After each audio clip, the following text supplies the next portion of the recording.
Welcome back to Nasdaq Trade Talks. I'm your host, Jill Malandrino, Global Markets Reporter at Nasdaq. We're coming to you live from the ETF Synapse 2019, brought to you by Nasdaq and the CFA Society of New York. And joining me for this segment, we have Samara Cohen. She's the co-head iShares at Markets and Investments with BlackRock, and we're going to take a look at the ETF ecosystem and how it continues to evolve. Samara, thanks so much for joining us at Synapse. And speaking of evolution, fixed income ETF seems to be a space that's really growing and certainly has been a hot topic here. Fixed income ETFs are growing. They have been a huge topic at the conference, and they are $1 trillion now across the world, and we think they'll go to $2 trillion over the next 5 years. And the reason that is they are an incredibly convenient way to trade the bond market.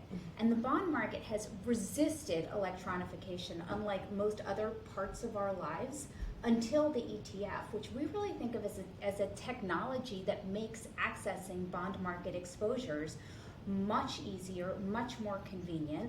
And as a result of that, the use of ETFs and the demand by investors, all types of investors, retail investors, institutional investors for fixed income ETFs, is actually finally electronifying the bond market. Right, so it actually has market structure implications as well. It actually has market structure implications as well, which is incredibly interesting. But really what a bond ETF is a portfolio of bonds that trades on the exchange like Nasdaq. You know, we have several of our ETFs listed on Nasdaq as a stock. So in order to be an effective and competitive liquidity provider in bond ETFs, you have to be able to simultaneously trade large portfolios of bonds. You can't do that by hand, over the phone, by voice. And so to effectively compete and meet this client demand, liquidity providers have had to invest in technology that allows them to move multiple line items at the same time, and that has the effect of electronifying the markets. And we see the volumes going up on electronic platforms because of the demand for fixed income ETFs. I'm a bond market veteran, and 20 years ago, people were saying, yes, the beginning of the dot-com era, towards the end of the dot-com era, like the bond market is definitely going to electronify. But in 2009, 2001, the only part of the market that really electronified was treasuries. And now what we're really seeing is the electronification of other asset classes, because again, you need to trade portfolios and multiple line items to compete for ETFs. I think that's really exciting. Me too. It really it levels the playing field. I'm so happy you think so yes, too. Yes, I mean, well, for investors, retail investors like myself, it's you can't replicate a bond manager's portfolio unless you have access to ETFs. And then also for portfolio managers, I would imagine from a cost efficiency perspective, it's a godsend to have these kinds of products. That's right, and fixed income ETFs compete not just with mutual funds. To your point, they compete with all types of financial instruments, derivatives, individual bonds, portfolios of bonds, futures contracts. They really are a new capital markets tool that is, enhancing the ecosystem overall. I'm also a junkie for transparency, and the fact is, there've been a lot of developments in the bond market, like trace reporting, which has brought a lot more visibility. But ETFs provide real-time price discovery, and we see this on, Veterans Day when the U.S. bond market is closed, but ETFs are trading. We That's see a good price point. Formation all day long. All right, now are there enough authorized participants to support this kind of ETF growth? So yes, there are enough authorized participants to support this ETF growth, but I can say that with much more conviction now, because as of a few months ago, we actually have the data.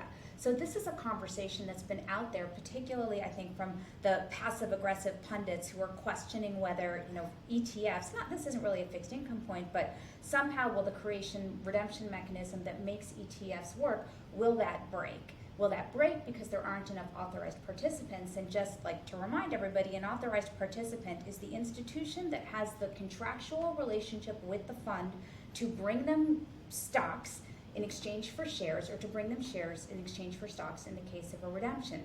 So how many of those authorized participants are out there? We could always answer that question for our own funds and say for the iShares, suite of ETFs, we have a healthy bench of authorized participants. But the SEC has required everybody to start publishing it, and all of their flows and all of those filings were really in a few months ago. So we've done a huge analysis about it, and we think anybody who has any questions on the AP ecosystem should read our paper, but should also do their own analysis. but there are 51 APs in the United States right now, and there are 36 APs that are active. So APs just mean we look at contracted APs, you have the legal relationship. Active APs, you are actually doing creations and redemptions. And both are important because what you see, unsurprisingly, is bigger ETFs that have lots of trading volume have more business to give authorized participants, so they will have more active APs. But looking at a smaller ETF, seeing just the number of contracted APs is actually very telling too, because if and when that ETF does grow, you know there's a bench of APs who will step in when there's an economic incentive for them to do so. But it's really exciting. I'm a data junkie. I love being able to do analysis and say, no, this is what the data actually says. This is the first time actually anywhere in the world we've had this much data about the AP ecosystem. Yeah, I mean, that sounds like a fantastic resource, so I'm excited to check that one out. To wrap up here, U.S. equity markets, and we look at market structure holistically, is it ready for the increased ETF activity that we're seeing? U.S. equity markets are really the place where we have, minimal counterparty risk, transparent trading, transparent price formation. I think it is the infrastructure through which we'd like to see most financial exposures trade, and that's been the trend over the last 10 years. With respect to ETFs specifically, I think the work that needs to continue, and a lot of this work is underway, and things like the Synapse conference are very helpful in terms of aligning views, is that ETFs have grown really quickly, and a lot of practices, exchange rules sometimes don't contemplate what they mean for the ETF. So ensuring that we think about rules, particularly rules in the case of extraordinary volatility, what those mean for the ETF, what does limit up, limit down mean in the case of an ETF, those are conversations that are unfolding in the industry across various coalitions and in the SEC, which I think is important for growth. Great insight. Thanks so much, Samara, for joining us Thanks on Trade for having Talks. me. And thank you for joining me throughout the day from Synapse. I'm Jill Malandrino, Global Markets Reporter at Nasdaq.